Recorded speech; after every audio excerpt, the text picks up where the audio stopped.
ಹೇಳಿದ ರೇಟ್ ಆದ್ರೂ ಕೊಡೋದಲ್ವಾ? ಸರಿ, ನಮಗೂ ಬೇಡ ನಿಮ್ಗೂ ಬೇಡ, 19 ಲಕ್ಷಕ್ಕೆ ಫೈನಲ್ ಮಾಡಿ.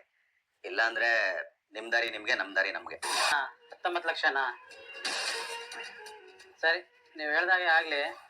ಮಾದೇವಣ್ಣ, ನಿಮ್ಗೆ ಓಕೆನಾ? 19 ಲಕ್ಷ ಇದೆ. ಮಹಾದೇವ, ಒಂದ್ ನಿಮಿಷ. ಮಹಾದೇವ, ನಿಮ್ ಮೋಸದ ವ್ಯಾಪಾರ ನಮಗ್ ಬೇಡ. ಮೋಸ ಮಾಡ್ತಿಲ್ಲ ತಾಯಿ, ಬೇಕಾದ್ರೆ ಮಾರ್ಕೆಟ್ ಅಲ್ಲಿ ವಿಚಾರಿಸಿ ನೋಡಿ. ಪರಿಚಯ ಅಂತ ನಾವ್ ಇಷ್ಟು ಕೊಡ್ತಿದೀವಿ, ಇಲ್ಲ ಅಂದ್ರೆ 15 ಲಕ್ಷಕ್ಕೂ ಯಾರು ತಗೊಳೋದಿಲ್ಲ.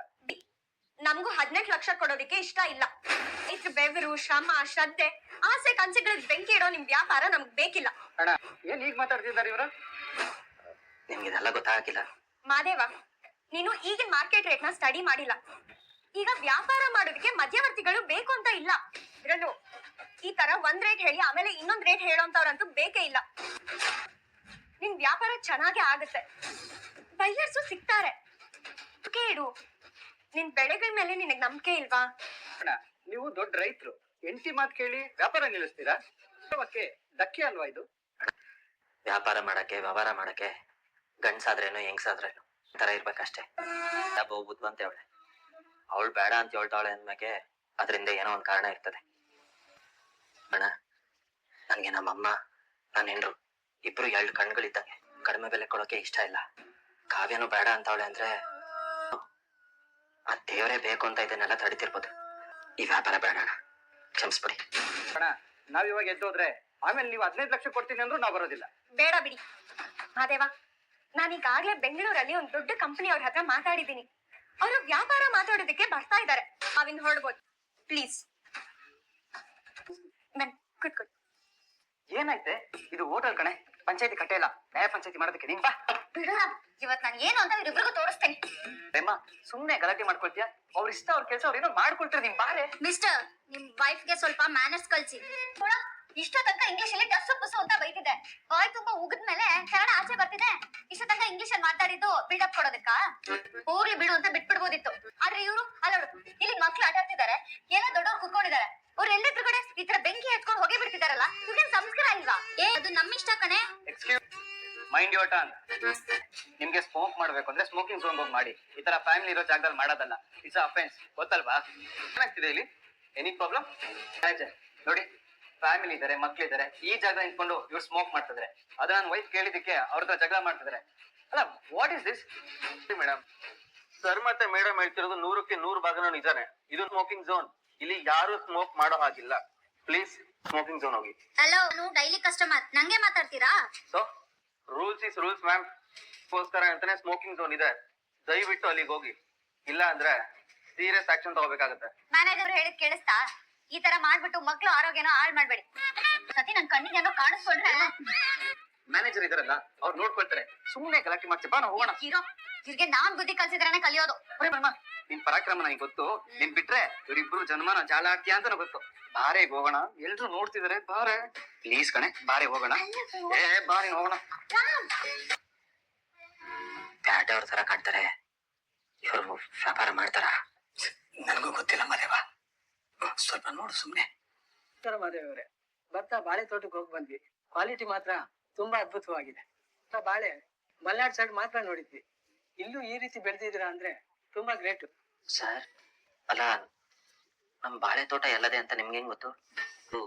ನಾನೇ ನಿಮ್ಮನ್ನ ಕರ್ಕೊಂಡು ಹೋಗಿಲ್ವಲ್ಲ, ಅದಕ್ಕೆ ಕೇಳ್ದೆ. ಸರ್, ಮಾಲೀಕರು ಕರ್ಕೊಂಡು ಹೋಗ್ಬೇಕು ಅಂತ ಏನಿಲ್ಲ ಸರ್. ಮೇಡಮ್ ಅವರು ಲೊಕೇಶನ್ ಕಳ್ಸಿದ್ರು, ನಾವೇ ಅಲ್ಲಿ ನೋಡ್ಕೊಂಡ್ ಬಂದ್ವಿ. ಕಾಫಿ ಟೀ ಏನಾದ್ರು? ಬೇಡ ಮೇಡಮ್, ಕೆಲಸ ಮುಗಿದ್ಮೇಲೆ ಊಟನೇ ಮಾಡೋಣ ಅಂತೆ. ಮಾವ, ಇವರು ಹಣ್ಣುಗಳನ್ನ ಹೊರದೇಶಕ್ಕೆ ಎಕ್ಸ್ಪೋರ್ಟ್ ಇಂಪೋರ್ಟ್ ಮಾಡ್ತಾರೆ. ನಮ್ಮೂರಿನ ಬಾಳೆಹಣ್ಣನ್ನ ಅಬ್ರಾಡ್ಗೆ ಎಕ್ಸ್ಪೋರ್ಟ್ ಮಾಡ್ಬೇಕು ಅಂತ ಅನ್ಕೊಂಡಿದ್ದಾರೆ. ನಾವು ಬೆಳೆದನ್ನ ರಫ್ತು ಮಾಡಿ ಹೊರದೇಶಕ್ಕೆ ಕಳಿಸ್ತಾರ ಕಣ. ಮಾದೇವ, ನಾನ್ ಇವ್ರ ಹತ್ರ ನಮ್ ತೋಟದ ಬೆಳೆಗೆ 80 ಲಕ್ಷ ಮಾತಾಡಿದೀನಿ. ನಿಮ್ಗೆ ಓಕೆನಾ? 80 ಲಕ್ಷನಾ? ಕಾವ್ಯ ತಪ್ಪಾಗ ಹೇಳ್ತಾವ್ರ ಹೆಂಗೆ? 18 ಲಕ್ಷ ಬಾ? ಇಲ್ಲ ಮಾದೇವ, 80 ಲಕ್ಷ ಅಲ್ವಾ ಸರ್? 10 ಲಕ್ಷಕ್ಕೆ ನಾವು ಮಾತಾಡಿದ್ವಿ. ಆದ್ರೆ ಒಂದು ರಿಕ್ವೆಸ್ಟ್ ಮ್ಯಾಮ್, ಯಾಕಂದ್ರೆ ಇಲ್ಲಿ ಟ್ರಾನ್ಸ್ಪೋರ್ಟ್ ನಮ್ಗೆ ಜಾಸ್ತಿ ಆಗ್ತಿದೆ. ಅದಕ್ಕೋಸ್ಕರ ಒಂದು 2 ಲಕ್ಷ ಕಡಿಮೆ ಮಾಡಿ ಮೇಡಮ್. 70 ಲಕ್ಷಕ್ಕೆ ಫೈನಲ್ ಮಾಡುವ. ಏನಂತೀರ ಮಾಧವ್ ಅವ್ರೆ? 8 ಲಕ್ಷನಾ? ದೇವಾ, ನಿನ್ಗೆ ಓಕೆನಾ? ಅಯ್ಯೋ, ಓಕೆನಾ ಅಂತ ಕೇಳ್ತಲ್ಲ ಮೈ. Okay, double okay. ತೋಟದ ಬಾಳೆಹಣ್ಣಿಗೆ 78 ಲಕ್ಷ ಕೊಡ್ತಿದಾರ. ನನ್ಗೆ ಯಾಕೋ ಮೋಸ ಮಾಡ್ತಿದಾರ ಅಂತ ಅನಿಸ್ತಿದೆ. ತಗೊಂಡೋಗಿ ದುಡ್ಡು ಕೊಡದೆ ಮೋಸ ಮಾಡ್ಬಿಟ್ರೆ ಈ ಸಿಟಿಯವ್ರ ಬಗ್ಗೆ ನಮಗ್ ಗೊತ್ತಿಲ್ವಾ? ಸುಮ್ನೆ ರೇಟ್ ಏರಿಸಿ ಆಮೇಲೆ ಸೆಂಟ್ರಲ್ಲಿ ಕೈ ಕೊಟ್ಟು ಹೋಗ್ತಾರೆ. ನಮ್ ಬಿಸ್ನೆಸ್ ನಡೆಯೋದು ವಿದೇಶ ಮಾರ್ಕೆಟ್ ಅಲ್ಲಿ. ಅಲ್ಲಿ ಈ ಕ್ವಾಲಿಟಿಗೆ ಕೊಡ್ತಿರೋ ರೇಟ್ ನಮ್ಗೆ ವರ್ಕೌಟ್ ಆಗುತ್ತೆ. ಇನ್ನು ಫ್ರಾಡ್ ಅಂತ ಬಂದ್ರೆ ಮಾಲ್ ಎತ್ತೋದಕ್ಕಿಂತ ಮುಂಚೆನೆ ಪೂರ್ತಿ ಅಮೌಂಟ್ ನ ನಿಮ್ ಅಕೌಂಟ್ ಗೆ ಸೆಂಡ್ ಮಾಡ್ತೀವಿ. ಕಾವ್ಯ ಮೇಡಮ್ ಅವರು ನಿಮ್ ಬ್ಯಾಂಕ್ ಡೀಟೇಲ್ಸ್ ನ ಆಲ್ರೆಡಿ ಕಳ್ಸಿದ್ದಾರೆ. ನಿಮ್ ಅಕೌಂಟ್ ಗೆ ಹಣ ಟ್ರಾನ್ಸ್ಫರ್ ಮಾಡ್ತೀವಿ. ಅಮ್ಮ, 78 ಲಕ್ಷ ಕಣಮ್ಮ, ನಮ್ ಬ್ಯಾಂಕ್ ಬಂದದೆ. ಹೊಸಬರು ಬಂದ್ರು ಅಂತ ಹಳೆ ವ್ಯಾಪಾರಿಗಳನ್ನ ಮರ್ತು ಬಿಟ್ರ? ಇವಾಗ ಅವ್ರ ಹತ್ರ ಏನಾದ್ರು ವ್ಯವಹಾರ ಮಾಡಿದ್ರೆ ಮುಂದಿನ ವರ್ಷದಿಂದ ನಾವ್ ನಿಮ್ ಹತ್ರ ವ್ಯವಹಾರ ಮಾಡೋದಿಲ್ಲ. ಅಣ್ಣ, ಬೆಳೆ ಇದೇ ಕ್ವಾಲಿಟಿ ಇದ್ರೆ ಮುಂದಿನ ವರ್ಷ ನಾವೇ ತಗೊಳ್ತೀವಿ. ಅನ್ಯಾಯ, ನೀವು ತುಂಬಾ ಅನ್ಯಾಯ ಮಾಡ್ತಾ ಇದ್ದೀರಾ. ಅನ್ಯಾಯ ಮಾಡ್ತಾ ಇರೋದು ನೀವು, ನಾವಲ್ಲ. ಇವನ್ನ ಯಾಮಾರಿಸಿ ಒಂದು ಮುಗ್ಸಪ್ ನೋಡಿದ್ರೆ ನೋಡಿ, ಇನ್ನು ಮುಂದೆ ನಿಮ್ ಜೊತೆ ಯಾವ ವ್ಯವಹಾರನೂ ಬೇಡ. ಹೊರಟೋಗಿ ಬನ್ನಿ. ಕಾರ್ಡ್ ತಗೊಳ್ಳಿ. ನಿಮ್ಗೆ ಏನೇ ಡೌಟ್ ಇದ್ರು ನಂಗೆ ಕಾಲ್ ಮಾಡಿ. ಸರಿ, ನಾವಿನ್ನು ಬರ್ತೀವಿ. ಏನೋ ನನ್ ಮುಗ್ದಲ್ಲಿ ಕೋತಿ ಕುಣಿತಿದ್ಯಾ? ಇಲ್ಲ ಕಣೆ, ನೀನೇ ಕೋತಿ ತರ ಕುಣಿತಿದ್ಯಾ. ನಾನಾದ್ರೂ ತಪ್ಪು ಮಾಡದ್ನಾ? ತಪ್ಪಾಗಿ ನಡ್ಕೊಂಡ್ನಾ? ಇಲ್ಲಪ್ಪ, ನೀನ್ ಸ್ವಲ್ಪನೇ ತಪ್ಪಾಗಿ ನಡ್ಕೊಂಡಿಲ್ಲ, ಸ್ವಲ್ಪನೇ ತಪ್ಪಾಗಿ ಮಾತಾಡಿಲ್ಲ. ಹೋಟೆಲಿಗೆ ಬಂದ 5 ನಿಮಿಷದಲ್ಲಿ ಇಬ್ರು ಮೇಲೆ ಯುದ್ಧ ಸಾರದಲ್ಲ ಪ್ರೇಮ. ಇಂತ ದೊಡ್ಡ ಜಗಳ ಗಂಟೆ ಅಂತ ನನ್ಗೆ ಗೊತ್ತೇ ಇರ್ಲಿಲ್ಲ. ಏನ್ ಗೊತ್ತಾ, ನೀನ್ ಅಷ್ಟೊಂದೆಲ್ಲ ಮಾತಾಡ್ಬೇಕಾದ್ರೆ ಹೋಟೆಲ್ ಇದ್ದ ಜನಗಳೆಲ್ಲ ನಿನ್ನೆ ನೋಡ್ತಿದ್ರು ಗೊತ್ತಾ. ನೀನ್ ನನ್ನ ಜಗಳ ಗಂಟೆ ಅಂತೆಲ್ಲ ಹೇಳ್ಬೇಡ. ಅಲ್ಲ, ಅವಳು ಇಂಗ್ಲಿಷ್ ಅಲ್ಲಿ ಟಸು ಪುಸು ಅಂತ ನಂಗೆ ಏನೇನೋ ಬೈತಾ ಇದ್ಲು. ಅಲ್ಲೇ ಹೇಳ್ಬೇಕು ತಾನೆ ಅವಳು ಏನಂತ ಹೇಳಿದ್ಲು ಅಂತ. ಒಳ್ಳೆ ಚಳಿ ಬಿಡಿಸ್ಬಿಡ್ತಿದ್ದೆ. ಕೈಯಲ್ಲಿ ಇಟ್ಕೊಂಡು ಸಿಗರೇಟ್ ತಗೊಂಡು ಮೂಗಿಗೆ ಇಟ್ಬಿಡ್ತಿದ್ದೆ. ಪ್ರೇಮ, ಆ ಸಿಗರೇಟ್ ನ ಎಸಿಬೇಕಾರೆ ಅದನ್ನ ಮೂಗಿ ತಾಗಿಸ್ಕೊಂಡ್ಯಾ, ಅದಕ್ಕೆ ಇಷ್ಟೊಂದು ಕೋಪ ಅಲ್ವಾ? ಅಂದಾಗೆ ಅವ್ರೇನೋ ನಿಂಗ್ ಇಂಗ್ಲಿಷ್ ಅಲ್ಲಿ ಬೈತ್ರಲ್ಲ, ನಿಂಗೆ ಅರ್ಥ ಆಯ್ತಾ? ಏನು ಅರ್ಥ ಆಗ್ಲಿಲ್ಲ. ಆ ಇಂಗ್ಲಿಷ್ ಅಲ್ಲಿ ಅದೇನೋ ಟುಸ್ಸು ಪುಸ್ಸು ಅಂದ್ಲು, ಮಾತಾಡಿದ್ಲು. ಅದಾದ್ರೂ ನ್ಯಾಯವಾಗಿ ಮಾತಾಡದ್ಲಾ? ಅದನ್ನು ಸರಿಯಾಗಿ ಮಾತಾಡ್ಲಿಲ್ಲ. ಏನಾದ್ರು ನನಗೆ ಅರ್ಥ ಆಗಿದ್ದಿದ್ರೆ ಅಲ್ಲೇ ತಿಥಿ ಮಾಡಾಕ್ ಬಿಟ್ಟಿರ್ತಿದ್ದೆ ಅವಳು. ಆಯ್ತಾಯ್ತಾಯ್ತು, ಸುಮ್ನಿರ್ದೆ ಎಲ್ಲಾನು ಸರಿ ಮಾಡ್ದೆ ಅಲ್ವಾ? ಈಗ ಸಮಾಧಾನ ಆಯ್ತಾ? ಪ್ರೇಮ, ಒಳ್ಳೆ ಲೇಡಿ ಸಿಂಗರ್ ತರ ಪರ್ಫಾರ್ಮೆನ್ಸ್ ಕೊಟ್ಟು ಪಾಪ ಅವ್ರನ್ನ ಓಡಿಸ್ಬಿಟ್ಟೆ ಗೊತ್ತಾ. ಸರಿ ಹೋಗ್ಲಿ, ರೆಸ್ಟ್ ಮಾಡೋದು. ಯಾವ್ರಷ್ಟು ಬೇಡ, ಏನು ಬೇಡ. ಆ ಮ್ಯಾನೇಜರ್ ಸಾಹೇಬ್ರು ಆ ಹುಡ್ಗಿರ್ನ ಸಪೋರ್ಟ್ ಮಾಡ್ತಾರೆ ಅಂತ ಅನ್ಕೊಂಡಿದ್ದೆ. ಹಾಗೇನಾದ್ರು ಮಾಡಿದ್ದಿದ್ರೆ ಮ್ಯಾನೇಜರ್ ಮೇಲೆ ಯುದ್ಧ ಮಾಡ್ತಿದ್ದೆ ಅಲ್ವಾ? 2ನೇ ಯುದ್ಧ ಜೊತೆ 3ನೇ ಯುದ್ಧ ಮಾಡ್ತಿದ್ದೆ ತಾನೆ. ನಾನು ನಿನಗ್ ಜಗಳ ಗಂಟಿ ತರ ಕಾಣಿಸ್ತಾ ಇದೀನಾ? ಇಲ್ಲ ಕಣಮ್ಮ, ಶಾಂತ ಮೂರ್ತಿ ನೀನು. ನಿನ್ ಜಗ್ಲ ಅಂದ್ರೆ ಗೊತ್ತಿಲ್ಲ, ತುಂಬಾ ಸೈಲೆಂಟ್ ಆಗಿರ್ತೀಯ. ಶಾಂತ ಮೂರ್ತಿ ನೀನು ಗೊತ್ತಾ, ಮೌನ ವ್ರತ ಮಾಡ್ತಿರ್ತೀಯ. ರಾಮ್, ನೀನ್ ಹೀಗ್ ಮಾಡ್ತಿದ್ರೆ ನನ್ ಕೋಪ ಇನ್ನ ಜಾಸ್ತಿ ಆಗ್ತಿದೆ. ಇವತ್ತು ಅವ್ರಿಬ್ರು ಸುಮ್ನೆ ಬಿಡಲ್ಲ ನಾನು. ಹಾಗ್ ಮಾಡಿದ್ರಿಂದ ನಗೋ ಹಾಗೂ ಆಯ್ತು. ಈ ದಿನನ ನಾನ್ ಯಾವತ್ತೂ ಮರೆಯಲ್ಲ.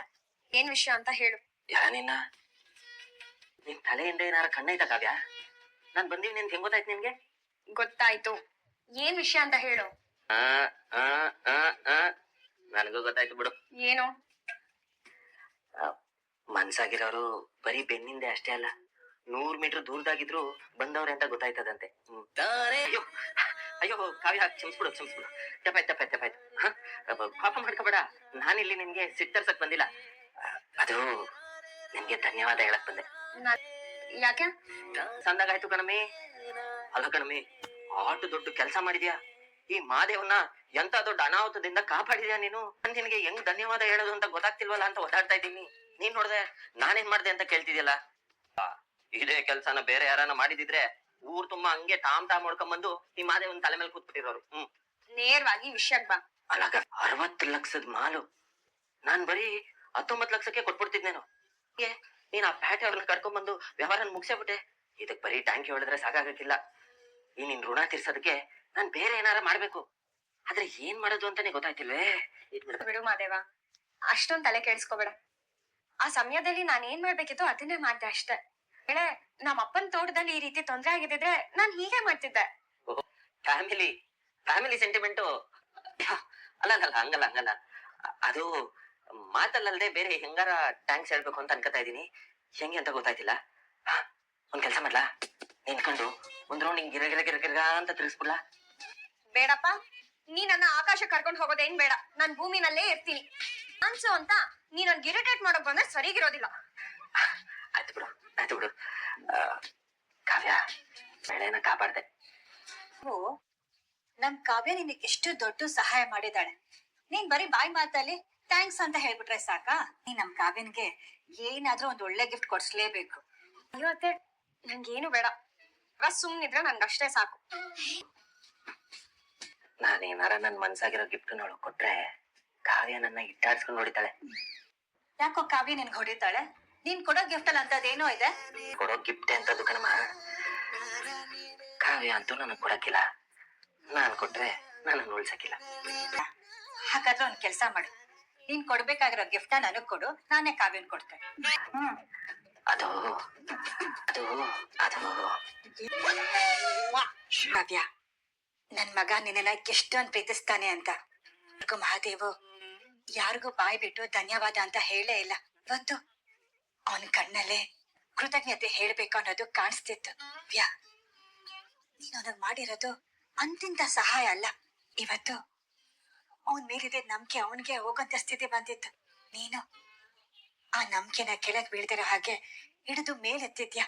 ಮಹಾದೇವ್ ಮುಗ್ಧದಿನ ಬಂಡವಾಳ ಮಾಡ್ಕೊಂಡು ಅವನಿಗೆ ಮೋಸ ಮಾಡೋದಕ್ ನೋಡಿದ್ರು. ನೀನು ನಿನ್ ಜಾಣ್ತನದಿಂದ ಅದನ್ನ ತಪ್ಪಿಸ್ದೆ. ನಿಜ ಹೇಳ್ಬೇಕು ಅಂದ್ರೆ ಕಾವ್ಯ, ನೀನು ಈ ಮನೆ ಮಹಾಲಕ್ಷ್ಮಿ, ನಿನಗ್ ವಾಪಸ್ ಕೊಟ್ಟಿದ್ದೀನಿ. ಅವನಿಗೆ ಹೇಳ್ಬಿಡು. ಬೇಡ, ನಾನೇ ಅವನಿಗೆ ಹೇಳ್ತೀನಿ ನನ್ ಕಡೆಯಿಂದ.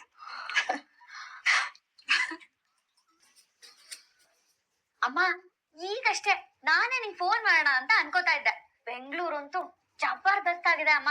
ಇಡೀ ನಮ್ಮ ಊರ್ನೆ ಈ ಒಂದ್ ಹೋಟ್ಲಲ್ ಸೇರ್ಸ್ಬಿಡ್ಬೋದು ಹಾಗಿದೆ.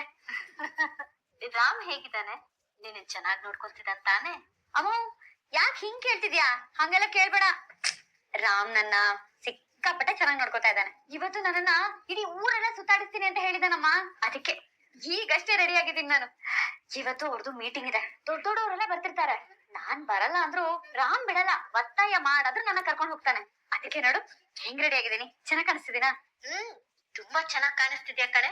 ದೃಷ್ಟಿ ತಾಕತ್ ನಿನ್ಗೆ. ಅಮ್ಮ ತೂ ಅನ್ನು. ಇವತ್ತು ನಮ್ಮಿಬ್ರಿಗೂ ಯಾರ ದೃಷ್ಟಿನೂ ಆಗ್ಬಾರ್ದು. ನಿಮ್ಮಪ್ಪಂಗೆ ಹೇಳ್ಬೇಕು ಕಣೆ, ಅವ್ರು ತುಂಬಾನೇ ಖುಷಿ ಪಡ್ತಾರೆ. ಸರಿ ಅಮ್ಮ.